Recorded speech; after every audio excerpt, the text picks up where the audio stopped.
하겠습니다. 욥기 770쪽 10장 1절부터 17절까지 한 목소리로 함께 읽도록 하겠습니다. 내 영혼이 살기에 곤비하니 내 불평을 토로하고 내 마음이 괴로운 대로 말하리라. 내가 하나님께 아뢰오리니 나를 정죄하지 마시옵고 무슨 까닭으로 나와 더불어 변론하시는지 내게 알게 하옵소서. 주께서 주의 손으로 지으신 것을 학대하시며 멸시하시고 악인의 꾀에 빛을 비추시기를 선히 여기시나이까? 주께도 육신의 눈이 있나이까? 주께서 사람처럼 보시나이까?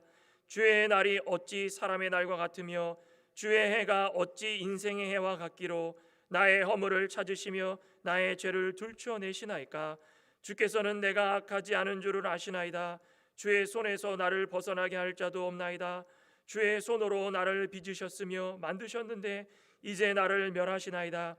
기억하옵소서. 주께서 내 몸 지으시기를 흙을 뭉치듯 하셨거늘 다시 나를 티끌로 돌려보내려 하시나이까?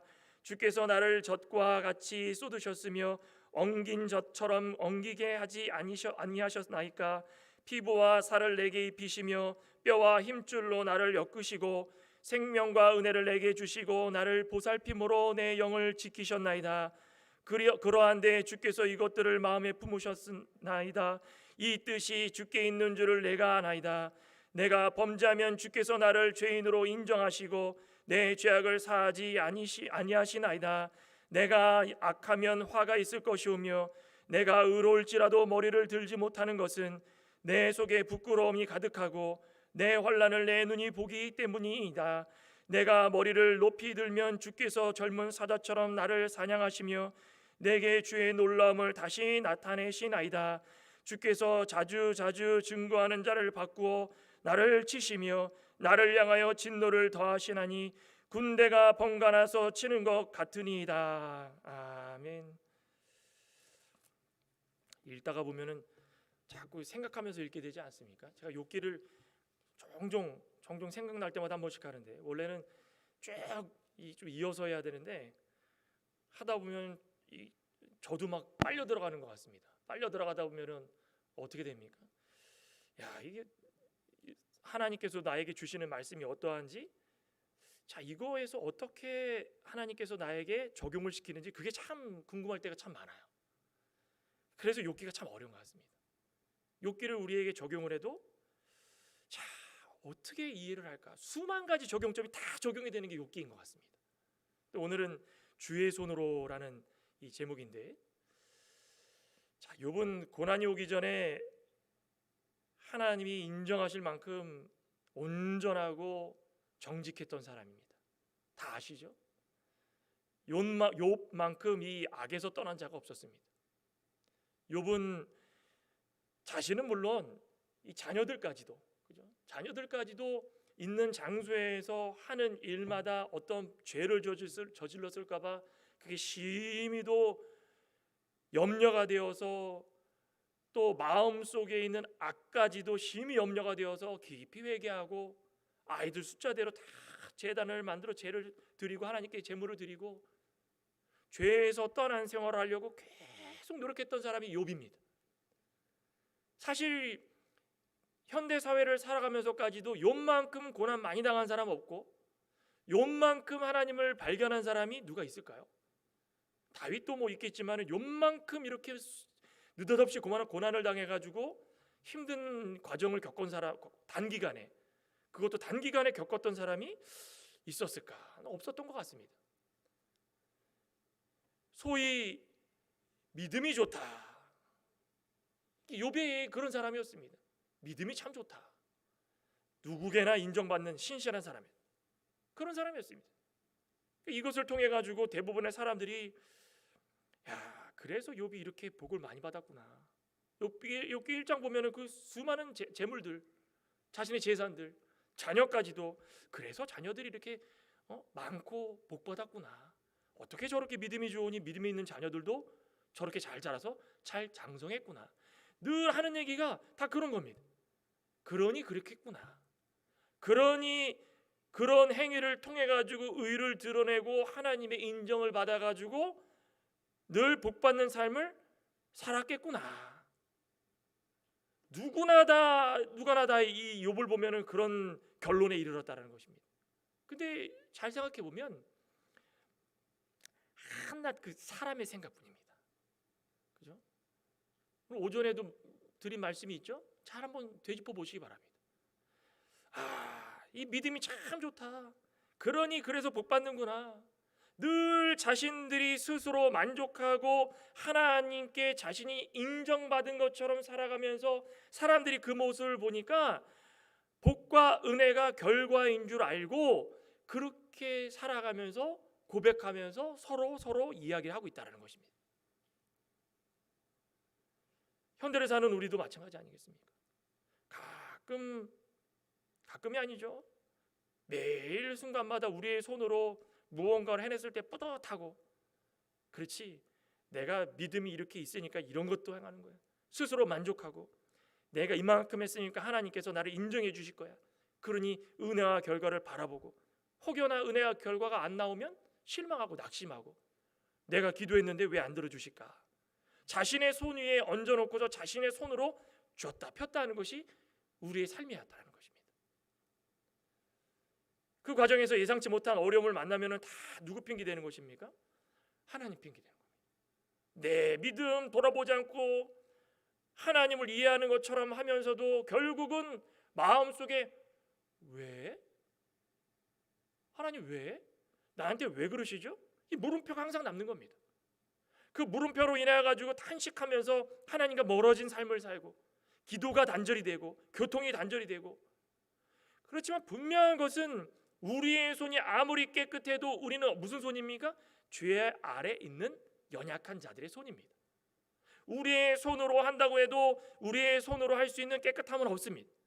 은밀한 가운데 있는 죄, 우리 가운데 숨기고 살아가는 위선, 그런 거 하나까지도 우리 가운데 다 있기 때문에 하나님께서 그것을 드러낼 때마다 눈뜨고 볼 수 없을 만큼 책망받아야 될 일들이 너무 많다는 것입니다. 그런데도 불구하고 우리 손으로 해놨다고 자랑합니까?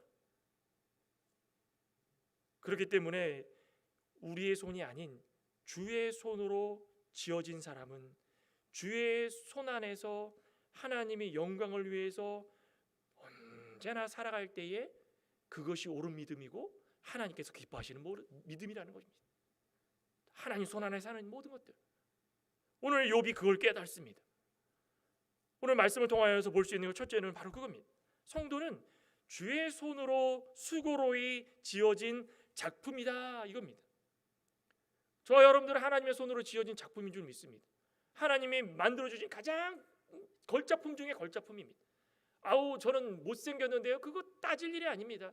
하나님 보시기에는 제각각 수많은 사람들 가운데 똑같이 생긴 사람 아무도 없이 만든 것은 하나님께서 이 모습도 아름답고 저 모습도 아름답고 이 모습도 아름답고 키가 크건 작건 간에 이 모습 쓸만하고 저 모습 쓸만하고 다 하나님 기준에서 하나님이 원하시는 모습대로 만들었다는 것입니다. 오늘 1절부터 3절에 한번 볼까요? 내 영혼이 살기에 곤비하니 내 불평을 토로하고 내 마음이 괴로운 대로 말하리라. 내가 하나님께 아뢰오리니 나를 정죄하지 마시옵고 무슨 까닭으로 나와 더불어 변론하시는지 내게 알게 하옵소서.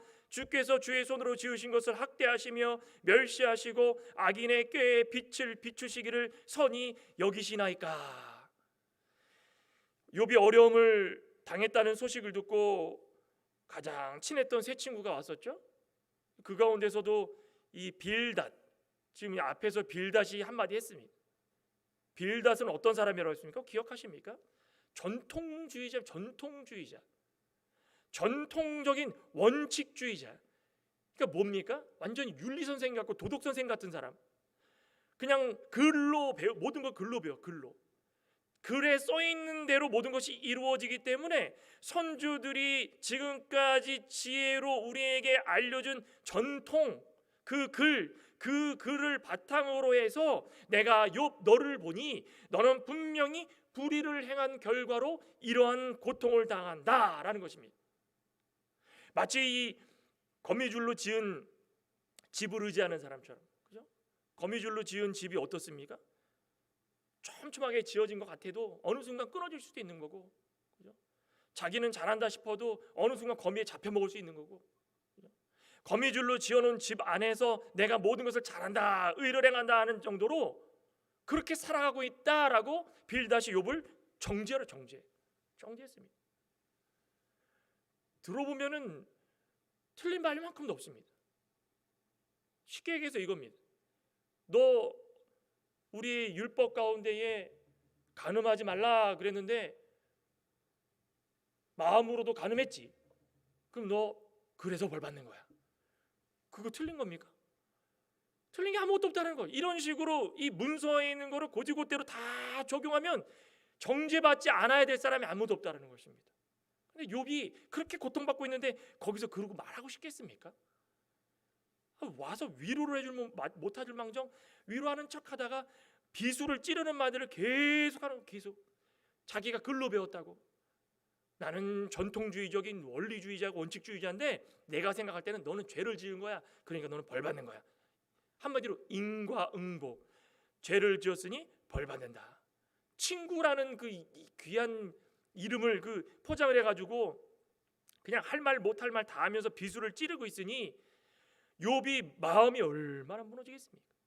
급기야 뭐라 그럽니까? 너희 자녀들도 죄가 있기 때문에 그렇게 큰일 당한 거야. 가족까지 건드린 거면 이게 억장이 무너지는 일입니다. 욥이 화나겠습니까? 화가 안 나겠습니까? 얼마나 큰 충격을 받았겠습니까? 말할 수 없는 충격을 받아가지고 9장에 보면은 그 충격 욥법이 조금 통했을지도 모릅니다. 그래서 욥이 그래 인정한다. 하나님은 우리의 천지를 지으신 우리가 쳐다보지도 못하는 완전하신 분이신데 그분이 우리를 볼 때에 조그마한 죄가 없겠느냐. 그래서 우리가 그 죄를 있기 때문에 내가 죄 때문에 이런 벌을 받는 것 같다라고 인정을 하면서도 다른 한쪽에는 뭐가 있습니까? 불평과 불만이 쌓아져 올라가기, 새싹이 돋기 시작한 겁니다. 쉽게 얘기해서 무엇입니까? 아이고 주의 손으로 모든 만물을 창조해 주시고 창조해 주신 이후에 하나님이 이유가 있으시겠죠. 피조물들은 무슨 힘이 있겠습니까? 하나님이 죽으라면 죽어야 되는 거죠. 목숨도 주의 손에 달려있고 살아가는 모든 것도 주의 손에 달려있고 먹고 사는 것도 주의 손에 달려있고 내가 아무리 어려울지라도 하나님께서 정죄하시면 다 이유가 있겠죠. 욥이 고백하는 것은 바로 그 부분이었습니다. 근데 그렇게 얘기한다고 그래가지고 100% 잘못했습니다 라고 했던 것이 욥입니까? 한편으로는 그렇게 이야기하면서 다른 한편으로는 뭐라 그럽니까? 다른 한편으로는 하나님, 나는 사람들이 인정하는 의를 행했던 사람입니다. 악에서 떠났고요. 자녀들도 혹시나 죄를 저질렀을까 봐 있는 곳에서 그 수대로 다 하나님께 제물을 드린 그 정도로 믿음을 잘 지킨 사람이었는데 왜 이런 일이 저한테 있을까요? 라고 퀘스천 마크가 한쪽에 생겼다는 것입니다. 의문점이 생기기 시작하면 어떻게 됩니까? 부정이 싹트기 시작합니다. 그죠? 다 겪어보지 않습니까? 항상 긍정적인 일만 당하다가 뭔가가 나에게 잘못되어져가는 엉뚱한 일이 생겨가지고 왜? 라는 말이 들어가기 시작하면 그 다음서부터는 하나님 왜? 그러면 좀 넓게 가면 어떻게 됩니까? 하나님 저 사랑하십니까? 또 더 나가면 하나님 계십니까?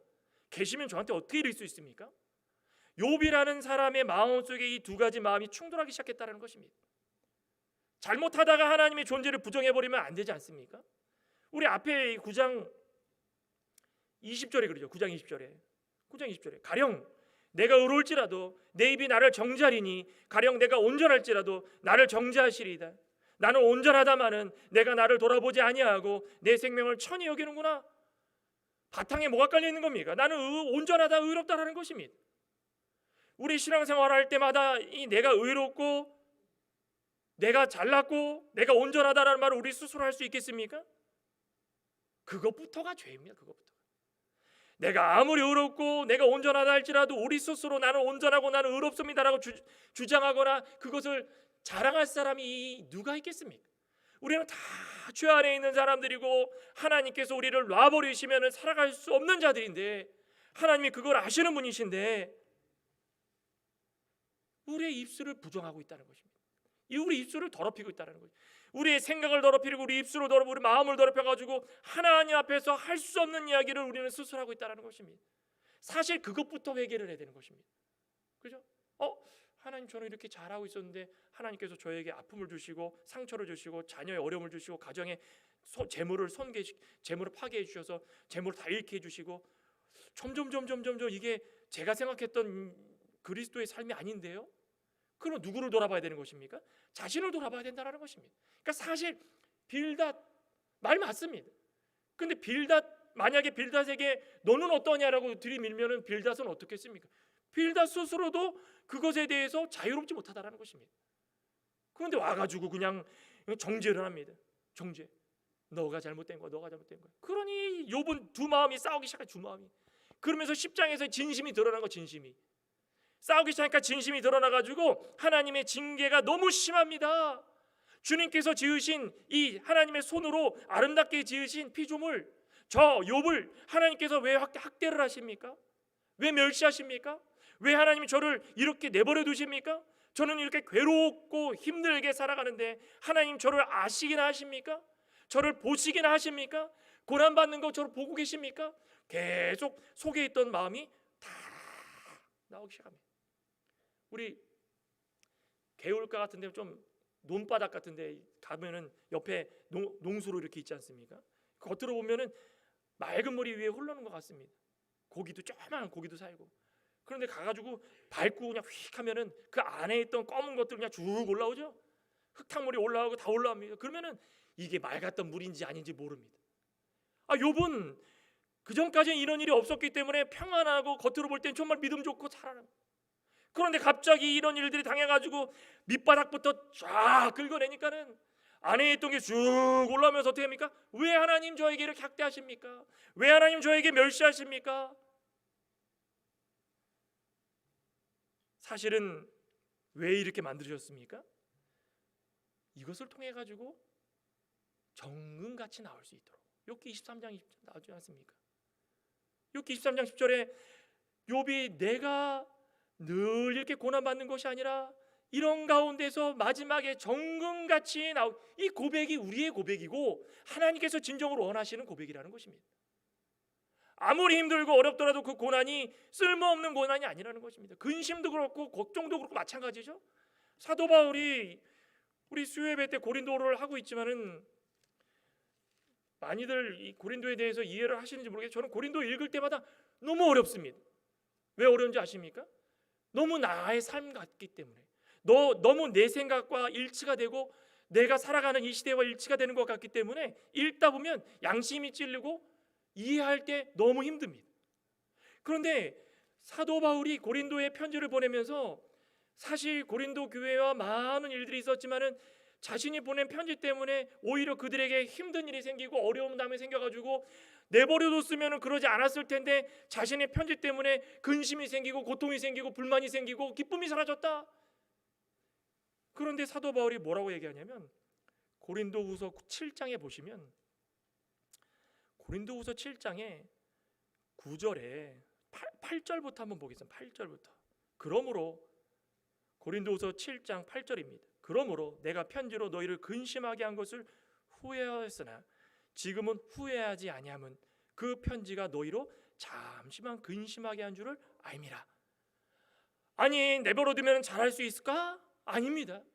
지금 이 고린도 교회 수많은 일들 때문에 힘들어하는 그 교우들을 보면서 가만히 있지 못해가지고 사도 바울이 편지를 썼는데 그 편지로 인하여 가지고 오히려 사도 바울의 감정이 그곳에 들어가고 그 편지를 읽은 자들이 오히려 사도 바울에게 반발하고 자신의 감정을 드러내가지고 화를 냅니다. 그런데 사도 바울이 볼 때는 오히려 이렇게 근심, 걱정, 환난 다 일어나고 있는 것이 오히려 근심함으로 회개를 이르게 하는 이유이기 때문에 그거 잘한 것이다. 해가 되지 않는다. 그러면서 10절에 뭐라 했습니까? 하나님의 뜻대로 하는 근심은 후회할 것이 없는 구원에 이르게 하는 회개를 이룰 것이요 세상 근심은 사망을 이루느니라. 환난과 근심은 그런 마찬가지입니다. 아무리 환난을 당해도 세상적인 환난, 세상적인 근심, 세상적인 것들, 세상적인 것에 기준이 맞춰진 것들은 뭐라 그랬습니까? 사망을 이루는 것이다. 하지만 하나님께서 주시는 환난, 하나님께서 주시는 근심, 하나님께서 주시는 아픔, 이런 것들은 하나님께서 우리에게 회개를 이루게 해주시고 회개를 통하여서 더 확실하게 믿음이 자라날 수 있도록 해주신다는 것입니다. 이것이 우리에게 원하시는 것입니다. 우리 시편 73편 한번 볼까요? 시편 73편 5절에 여기도 그렇습니다.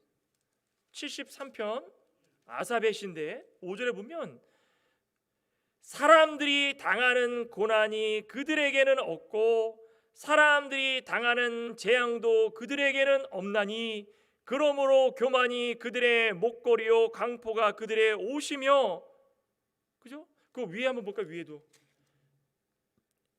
이 1절부터 한번 봅시다. 1절부터 하나님이 참으로 이스라엘 중 마음이 정결한 자에게 선을 행하시나 나는 거의 넘어질 뻔하였고 나의 걸음이 미끄러질 뻔하였으니 이는 내가 악인의 형통함을 보고 오만한 자를 질투하였음이로다. 고통당하고 슬퍼하는 것도 둘째치고 세상 가운데 오만한 자를 보면서 질투를 하면서 하나님은 왜 저는 이렇게 안 해주십니까? 그랬더니 4절에 그들은 죽을 때에도 고통이 없고 그 힘이 강건하며 볼 때 보니까 나는 이렇게 힘들고 어려워서 살고 있는데 하나님 믿지 않는 자들도 죽을 때 고통 없이 죽고 끝까지 힘이 강건해 가지고 잘 먹고 잘 살다가 죽습니다. 사람들이 당하는 고난이 그들에게는 없고 사람들이 당하는 재앙도 그들에게는 없나니 그러므로 교만이 그들의 목걸이요 강포가 그들의 옷이며. 잘 생각해 봐야 되는 것입니다. 사람들이 당하는 고난은 세상적인 유익을 당하다 고난, 세상적인 욕심을 추구하다 당하는 고난, 그런 고난과 비교할 수 없는 고난이 우리의 고난이라는 것입니다.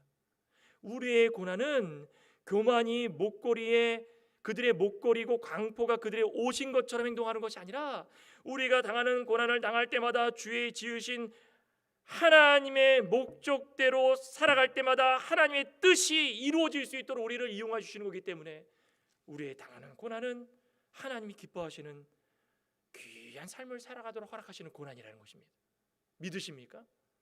고난 당하시는 분들 계십니까? 저도 마찬가지고 욥과 같은 마음이 늘 있을 겁니다. 욥은 의인으로 살면서 굳게 지켰던 그 믿음이 조금씩 금이 가기 시작합니다. 얼마나 아깝습니까? 지금까지 얼마나 애를 쓰고 지켜나갔는데 이번 일로 인해 가지고 금이 가기 시작합니다. 손해가 입었습니다. 하나님의 손으로 욥을 지으시고 지금까지 인도해 주셨는데 주의 손으로 지은 그 귀한 믿음이 그 한 사람을 버리지 아니하신 그 귀한 하나님의 손으로 인도하신 그 믿음이 인간의 생각과 사람의 환경으로 말미암아 실금이 가기 시작했으니 하나님이 보시기에 얼마나 안타깝겠습니까? 나중에 욥이 깨달았을 때 그것을 메꾸려면은 지금까지 이루었던 믿음의 수천 시간, 수만 시간이 이루어질 정도로 많은 시간이 걸릴 수밖에 없습니다. 그만큼 뒤처졌다는 것입니다. 우리의 구원은 자라나고 있다는 것입니다. 어느 순간에도 어느 환경에도 어떤 생각과 어떤 마음을 가지고 있느냐에 따라 가지고 고통스럽게 살아가느냐 아니면 고통이 있을지라도 하나님의 기쁨으로 살아가느냐 그 다르다라는 것입니다. 왜 그렇습니까? 우리는 주의 손으로 만드신 가장 귀한 작품이기 때문에 바로 그겁니다. 두 번째로는 주의 손으로 하시는 일에 우리가 할 수 있는 일은 오직 기다림뿐이다 이겁니다. 4절 한번 볼까요? 본문에 주께도 육신의 눈이 있나이까 주께서 사람처럼 보시나이까 주의 날이 어찌 사람의 날과 같으며 주의 해가 어찌 인생의 해와 같기로 나의 허물을 찾으시며 나의 죄를 들추어내시나이까 주께서는 내가 악하지 않은 줄을 아시나이다 주의 손에서 나를 벗어나게 할 자도 없나이다. 세 가지 질문을 던지고 있죠. 지금 욥이 나약하고 이 빌닷의 정죄로 말미암아 자신의 마음이 지금까지 지켜왔던 모든 것들이 무너지려고 그러고 아픔이 있고, 우리가 신앙생활을 할 때마다 겉으로는 강한 척, 강인한 척, 믿음으로 잘 버티는 척 잘합니다. 이 척척척척척척 너무하는 것도 이것도 힘든 일입니다. 힘들 때는 힘들다, 기도해달라, 같이 기도하면서 해결해주고, 사람이 어떤 일을 당했을 때 이거 다 이겨낼 수 있는 능력이 있겠습니까? 사람에겐 그런 능력이 없습니다. 오직 하나님만이 우리에게 능력을 주시는 것입니다. 그럼 하나님께 먼저 기도하고 그 이후에는 우리 믿음의 동역자들에게, 지체들에게 기도하면서 우리가 나약했던 모습들을 신앙생활 가운데 다 고쳐나가려고, 또 잘하고 있는 자들을 바라보면서 지금까지 내가 강한 척했는데 이게 아니었구나, 그러면 그를 보면서 내가 바꿔나가고, 그 모습이 자라날 때마다 하나님께서 우리에게 모든 것들을 보여주시는 것입니다. 하나님이 우리의 모든 창조주시고 그의 손으로 말미암아 우리를 다 아름답게 지으셨는데 우리가 왜 그분에게 다가가지 못합니까? 왜 다가가지 못합니까? 그런데 욥은 어떡합니까? 죄인이 할 수 있는 것이라고는 무의미하게 호소하고 탄식하고 허공에 질러대는 소리처럼, 메아리처럼 그냥 자신의 마음속에 있는 거 그냥 외쳐대는 것입니다. 대상이 없습니다. 하나님이 아닙니다. 나의 온전한 기도의 대상은 하나님인데 불구하고 이런 일을 당하니까 내 죄성이 드러나가지고 그냥 호소하고 탄식하고 외치는 것밖에 안 됩니다. 9장 32절 후반부터 보면 뭐라고 그럽니까? 하나님의 손과 하나님의 손으로 지으신 사람 사이에 뭐가 없다고 그럽니까? 판결자가 없도다. 그게 너무 아쉽다라는 것입니다. 이거 뭘 나타낼까요? 판결자라는 것은 중보자입니다. 중보자는 누굽니까? 예수 그리스도라는 것입니다. 지금 아직 예수님이 오시지 않았지만 다가올 예수 그리스도를 바라보면서 욥이 깨달은 바는 바로 그것입니다. 하나님과 우리 사이에 너무 공간이 너무 넓다. 이 공간을 메꿀 수 있는 방법은 우리 스스로 할 수 있는 일이 아무도 없구나. 우리가 아무리 발버둥 쳐도 우리가 할 수 있는 것은 두려움뿐이고 외침뿐이고 탄식뿐이고 하나님을 원망하는 것뿐이구나. 그렇지만은 이 넓은 공간을 메꿔줄 수 있는 분이 있다. 단 한 분이 있다. 바로 그분이 예수 그리스도다. 그분이 오셔서 이 넓은 공간에 다리 역할을 해주셔서 우리가 힘들 때마다 예수님을 붙들고 외치면 예수님께서 우리를 위하여서 하나님 보좌 우편에서 다 들으시고 하나님께 다 아뢰면서 우리의 기도를 들어주실 것이다. 그겁니다. 은연중에 이걸 욥은 고백을 하고 있다는 것입니다. 오늘을 살아가고 있는 우리들도 마찬가지입니다. 예수 그리스도를 통해 가지고 우리가 당당히 나아감을 얻지 않았습니까? 하나님을 아버지라 부를 수 있는 특권을 얻지 않았습니까? 이거 은혜로 여기고 감사해야 되는 것입니다. 그러니 고통당하고 슬픔 당할 때마다 우리는 어떻게 되는 것입니까? 예수님께 나오면 되는 것입니다. 그겁니다. 근데 욥이 세 가지 질문 어떻게 합니까? 주께서도 사람처럼 보십니까? 주의 날이 인생의 해와 같습니까? 왜 나의 허물을 찾으시고 들춰대십니까? 안타깝죠? 너무 안타깝습니다. 욥이 지금까지 믿었던 하나님이 영원하시고 전능하시고 전지하시고 모든 것들에 편지하셔가지고 하시는 일들 있는 계신 곳들 어디에나 안 계신 곳이 없고 하시는 일 가운데 불가능한 게 없는 것들이 하나님이셨다라고 인생 가운데에 그렇게 믿고 살아갔고, 하나님은 머리털 하나 상치 않게 해주시고 졸지도 아니하시고 주무시지도 아니하시고 우리의 일생 가운데 일거수일투족을 다 인도해 주시는 분이 하나님이다라고 그렇게 외치고 살아갔는데 현실에 부딪히니까 어떻게 합니까? 모든 게 다 모순입니다. 하나님이 사람처럼 보시고 계십니까? 보신다고 그러면 왜 저를 이렇게 내버려 두십니까? 아니, 하나님 인생의 주의 날이 인생의 해와 같다고 그러셨습니까? 하나님 나의 허물을 찾고 들추고 계십니까? 하나님 그런 분이셨습니까? 하나님 그렇게 할 일 없으십니까? 왜 하나님 저를 이렇게 버려두시고 이렇게 인도해 주시고, 하나님 참 안타깝습니다. 제가 알고 있는 하나님은 전지전능하신 분이고 위대하신 하나님입니다. 그런데 이렇게 허물을 들춰내시면서 이렇게 살도록 내버려 두십니까? 참 어이가 없습니다. 욥의 마음속에는 그런 불만이 있었다는 것입니다. 저 여러분들은 일상을 살아가시면서 그런 불만 갖고 계십니까? 아마 한 번, 아니 그 이상은 다 한 번씩 해보셨을 겁니다. 가정의 재정적인 어려움, 자녀의 어려움, 우리 사업의 어려움, 직장의 어려움, 모든 어려움이 닥칠 때마다 한마디씩 하는 게 다 그거 아니겠습니까?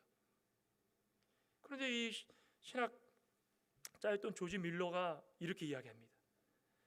재물과 주변의 도움이 끊어질 때가 아니라 주님의 능력에 대한 믿음을 포기할 때 평안은 사라진다. 맞습니까? 이런 사람들 어떻게 이런 좋은 말들을 참 만들어낼까요? 참 얼마나 말씀에 연구하고 했으면 이런 참 맞죠? 아무리 재물과 주변의 도움이 끊어질 때 상관없습니다.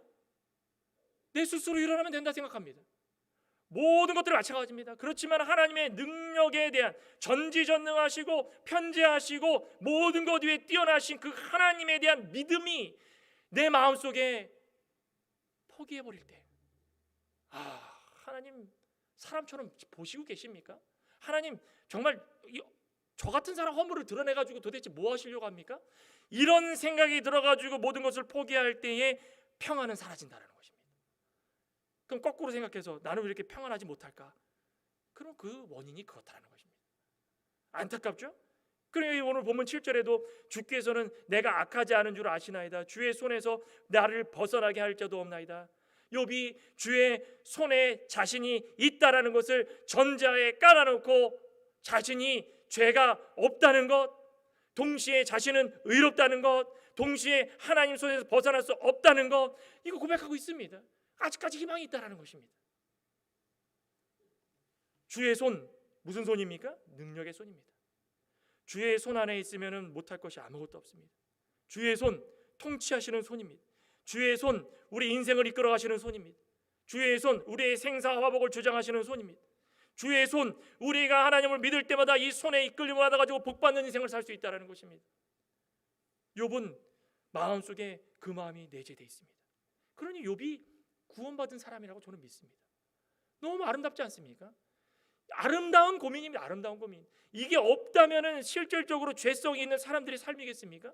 이것을 통해 가지고 드러내고 또 드러내 가지고 나의 지저분한 것까지 드러내 가지고 하나님의 자비와 공유를 바랄 때에 내 마음이 차분해지고 결과적으로 복의 복을 받는다는 것입니다. 그러면서 8절에 뭐라고 합니까? 주의 손으로 나를 빚으셨으며 만드셨는데 이제 나를 멸하십니까? 기억하옵소서. 주께서 내 몸 지으시기를 흙을 뭉치듯 하셨거늘 다시 나를 티끌로 보내려 하시나이까? 하나님께서 나를 손으로 직접 만드셔가지고 아름답게 하나님 형상대로 만드셨는데 이거 뭡니까? 하나님 우리의 창조주시라는 걸 인정하는 것입니다. 하나님 우리의 창조주를 인정하고 하나님 우리를 인도해 주시는 걸 인정하고, 그런데 왜 하나님이 우리를 없애시려고 합니까? 그거 이해가 안 되잖아요. 이게 항상 이렇게 두 가지가 부딪히는 것입니다. 항상 두 가지가.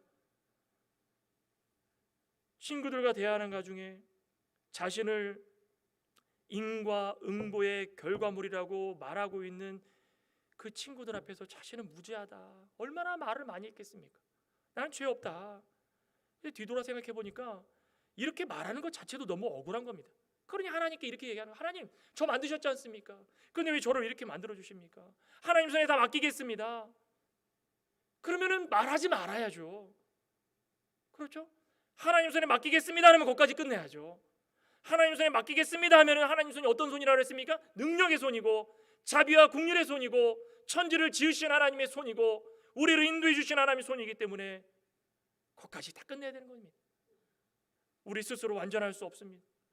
하나님께서 그의 손으로 통치해 주시고 그의 능력으로 우리를 인도해 주시지 않으면 할 수 있는 것이 아무것도 없습니다. 우리가 무슨 불평불만을 하겠습니까? 왜 우리를 이렇게 만드셨습니까? 왜 만드셨다고 우리를 없애려고 합니까? 우리 로마서에 있지 않습니까? 9장에 토기장이가 자기들을 만듭니다. 어떤 그릇들은 귀 쓰이고 어떤 건 천이 씁니다. 그 그릇이 와가지고 주인이셔, 저는 왜 여기다 씁니까? 뭐 예를 들어가지고 한 그릇은 잘 사는 사람 밥상에 올라가가지고 깨끗하게 사용되고 늘 좋은 밥, 좋은 반찬. 또 한 그릇은 개밥 그릇을 사용합니다. 그러면 그릇들이 모였을 때 나는 도대체가 불평불만이 너무 쌓여서 안 되겠다. 나를 만드신 이 주인 만나봐야 되겠다. 주인 저를 그릇으로 만들었죠. 근데 저 왜 이렇게 씁니까? 라고 할 수 있습니까? 못한다라는 것입니다. 주인이 주인대로 그 주인의 뜻대로 할 수 있는 것이 바로 그겁니다. 하나님께서 우리를 창조해 주시고 하나님의 말씀 가운데 인도해 주셨으면 하나님께서 하나님의 기쁘신 뜻대로 하나님의 역사 가운데 하나님의 능력대로 우리가 인도해 가는 것이지, 역사를 믿어야지 그것에 대해서 왈가왈부할 필요 없다는 것입니다. 저 여러분들은 어떤 기도하십니까? 이런 모습으로 하나님께 우리의 속마음을 드러내는 어리석은 자 되지 않기를 소망합니다. 그러면서 10절에 뭐라고 그럽니까? 본문에 주께서 나를 젖과 같이 쏟으시며 엉긴 젖처럼 엉기게 하시지 아니하나이까? 피와 살을 내게 입히시며 뼈와 힘줄로 나를 엮으시고 생명과 은혜를 내게 주시고 나를 볼살핌으로 내 영을 지켜 주셨습니다. 모태에서부터 생명의 모든 육신이 자라나면서 성장하고 또 성장할 때까지 이 모든 것들이 은혜입니다. 요거 하나만 봐도 우리 은혜가 아니겠습니까? 다른 거 바라보지 말고 지금까지 살아가는 것들 하나님께서 다 주신 것들 돌아보면 은혜입니다. 은혜 아닌 것이 어디 있겠습니까? 그러면 기다리라는 것입니다. 내가 고난을 당하고 슬픔을 당하고 억울한 일 당해도 기다리라는 것입니다. 그 기다림이 없었기 때문에 절대 주권자인 하나님을 놓치고 있다는 것입니다. 주의 능력의 손을 놓치고 있다는 것입니다. 지금까지 엄마 뱃속에서 10달 동안 자라면서 이 세상에 태어나서 엄마와 아빠의 사랑을 받으면서 한 가정의 자녀로 자라나면서 성장해가지고 가정을 꾸리면서 지금까지 자라시면서 성장해가면서 어른이 돼가고 이 과정만 생각해도 그게 은혜 아니겠습니까? 그런데 이 은혜를 뒤로하고 당장 내 눈앞에 있는 것들이 너무 억울하고 당장 내 눈앞에 있는 것들이 너무 화가 납니다. 그러니 하나님 왜 사람들이 보는 것처럼 저를 보십니까? 하나님 은혜가 있고 자비롭고 전지전능하다고 편재로 모든 있는 가운데 다 보고 계시다고 그러지 않았습니까? 그럼 제가 하나님의 자녀면 아픔 당하면 아픔을 좀 씻어줘야 되지 않겠습니까? 우리 마음속에 이렇게 있다라는 것은 왜 그렇습니까? 기다리지 못해서. 정금과 같이 하나님께서 만들어 주시려고 그러는데 기다리지 못했기 때문에 그 중간에 이런 하나님의 은혜와 자비를 부정하는 엉뚱한 사람이 된다는 것입니다. 저 여러분들은 기다리는 자 되길 소망합니다. 주의 손으로 잘 만들어졌기 때문에 작품이 하나님을 기다릴 때마다 그 인생이 아름다운 인생이 되는 것입니다. 그러면서 결론적으로 우리의 인생의 모든 것은 하나님 손에서 이루어질 것이다. 13절부터 그러한데 주께서 이것들을 마음에 품으셨나이다. 이 뜻이 주께 있는 줄을 내가 아나이다. 내가 범죄하면 주께서 나를 죄인으로 인정하시고 내 죄악을 사하지 아니하시나이다. 내가 악하면 화가 있을 것이며 내가 의로울지라도 머리를 들지 못하는 것은 내 속에 부끄러움이 가득하고 내 환난을 내 눈이 보기 때문이다. 내가 머리를 높이 들면 주께서 젊은 사자처럼 나를 사냥하시며 내게 주의 놀라움을 다시 나타내시나이다. 주께서 자주자주 증거하는 모든 자들을 바꾸어 나를 치시며 나를 향하여 진노를 더하시나니 군대가 번갈아서 치는 것 같으니이다. 너무 많은 고난을 당해서 육신이 병들고 경제적으로 공공에 빠지고 극심해서 머리를 들 수가 없을 정도로 힘든 것이 욥의 마음. 부끄럽고 한탄스럽고 하지만 욥은 하나님께서 원하시는 건 무엇입니까? 낙심하지 말라는 것입니다. 낙심하지 말고 하나님을 더더욱 의뢰할 때에 하나님께서 주시는 모든 상 가운데에 회복될 수 있다는 것입니다. 우리 읽지는 않았지만 18절부터 마지막에 뭘 원합니까? 죽음을 동겨. 죽음을 차라리 죽겠습니다. 이게 우리 그리스도인들의 모습입니까? 어떻게 보면 이게 단편적으로 볼 때 진정으로 드러나 우리 그리스도인의 모습이 될 수 있습니다. 하지만 우리는 그것이 아니라 아름다운 죽음이 되길 소망합니다. 예수님께서 이 세상 오실 때 또 그 전에라도 이 세상을 떠나갈 때에 우리는 먼저 하나님을 인정하고 주의 손에서 모든 평안이 있을 것을 믿고 살아갈 때 우리 가운데에 그런 은혜가 임할 수 있다는 것입니다. 주의 손으로 지으신 우리가 주의 손으로 늘 화평하고 주의 손인 그 능력을 믿고 살아가고 주의 손 안에서 늘 기다리면서 또 기다리고 자비와 긍휼을 누리며 사시는 저 여러분 되시기를 간절히 소망합니다. 기도하시겠습니다. 하나님 감사합니다.